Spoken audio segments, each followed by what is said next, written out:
unlock your world one word at a time, because language isn't just about learning, it's about living.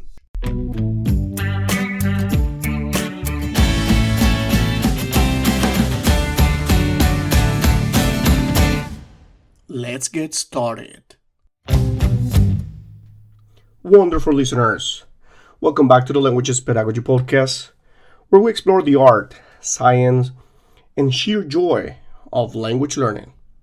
Today's episode is for the ambitious among you, those who have taken the leap into learning not just one, but multiple languages.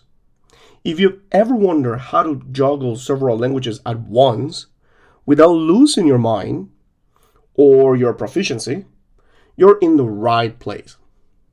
Learning multiple languages is one of the most rewarding pursuits.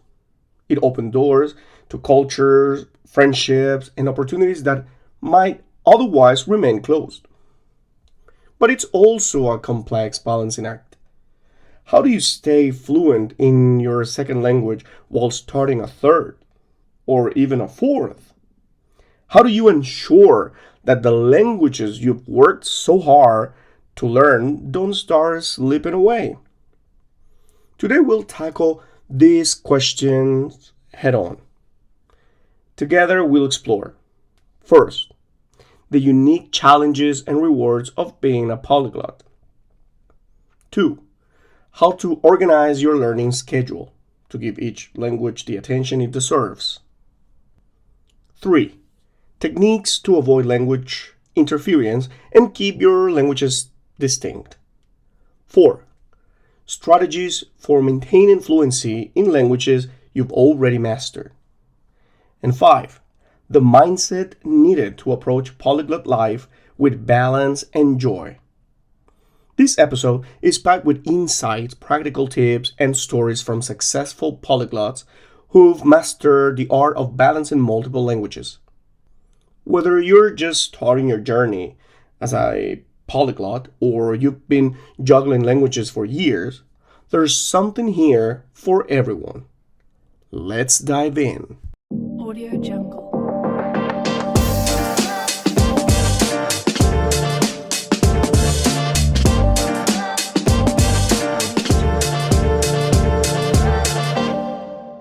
Picture this. Each language is a pin played on a stick, and you're running between them, trying to keep them all spinning at the same time. At first, you might focus all your attention on just 2 plates, carefully learning the rhymes, the rhythms of each one. But as you add more plates, more languages, it becomes trickier.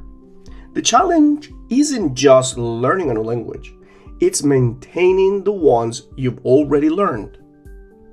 Let's start by acknowledging the unique challenges of balancing multiple languages.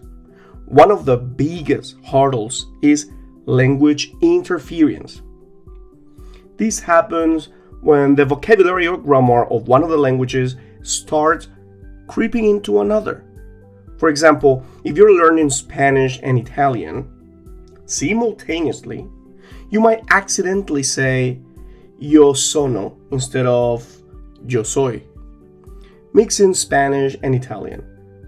This kind of interference can be frustrating, but it's also a natural part of the process. Another challenge is time management. There are only so many hours in a day, and as much as we'd love to dedicate equal time to every language, it's just not realistic. This is where prioritization becomes key. Which language do you need the most for work, travel, or personal goals? Which one is at risk of being forgotten if you don't use it regularly? But let's not forget the rewards. Balancing multiple languages isn't just a test of discipline. It's a gateway to deeper cultural understanding. When you can speak French, German, and Mandarin, you're not just a polyglot. You're a global citizen, capable of connecting with people across continent. So, how do we navigate this balancing act? The first step is to get organized.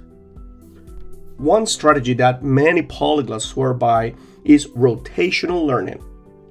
This involves creating a schedule where you dedicate specific days or weeks to each language.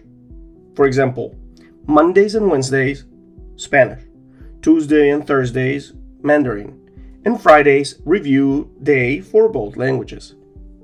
This kind of a structure ensures that no language gets left behind. But within this structure, it's important to vary your activities. One day might focus on reading and vocabulary building, while another emphasizes speaking and listening. Speaking of speaking, active use is essential. It's easy to fall into the trap of passively reviewing vocabulary or grammar without actually practicing the language in real-life scenarios. This is especially true when you're balancing multiple languages.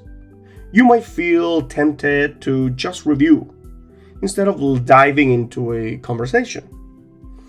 But here's the thing. Conversation forces you to consolidate what you've learned. It's messy, it's challenging, and it's the best way to keep your languages alive. If you're juggling several languages, try setting up regular language changes. Platforms like Tandem or HelloTalk, just like I've been telling you in previous episodes, are great for finding language partners who can help you practice speaking in a structured way. Another key to balancing multiple languages is avoiding burnout.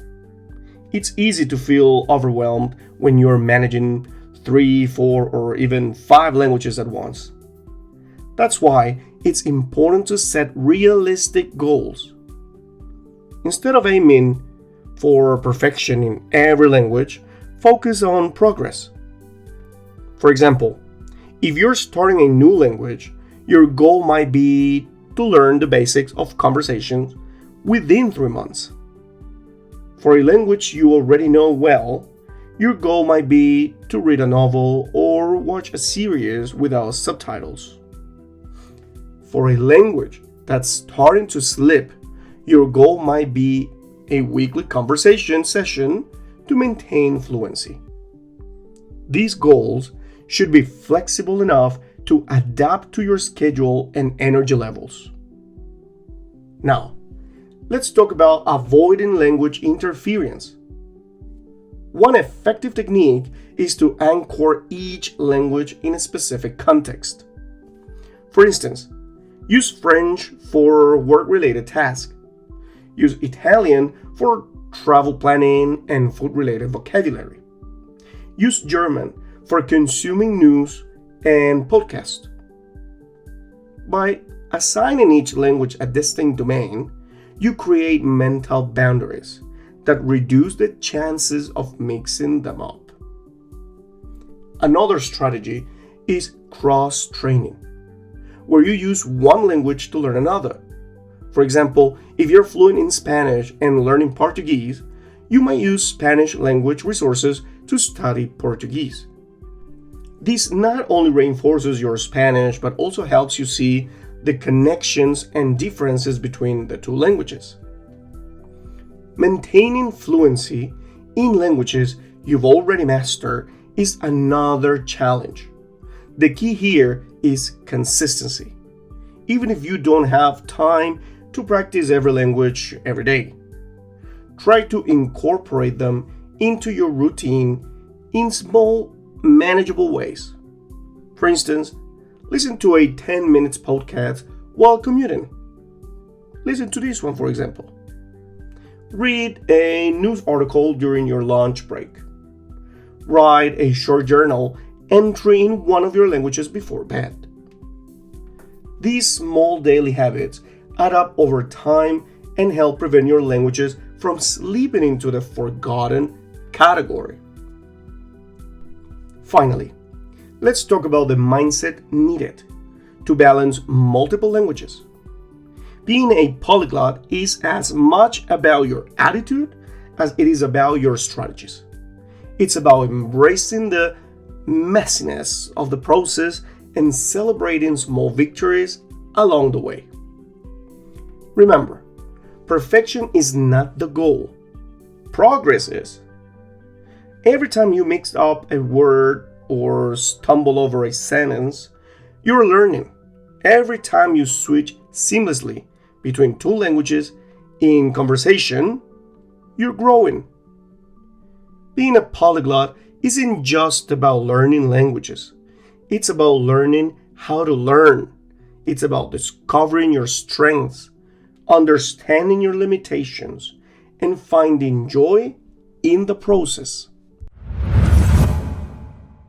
And before we're heading to the final part of this episode, I just want to remind you that new episodes drop every Monday and Friday. So make sure to tune in weekly for your dose of thought-provoking conversations.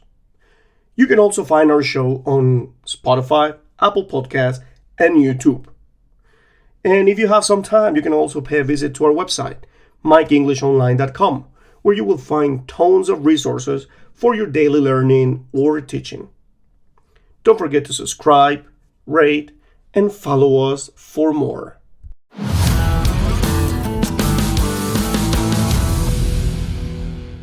And as we wrap up today's episode, I hope you feel inspired to embrace the challenge of balancing multiple languages. It's not always easy, but it's always worth it. Until next time, stay curious, keep practicing, and celebrate the beautiful chaos of polyglot life.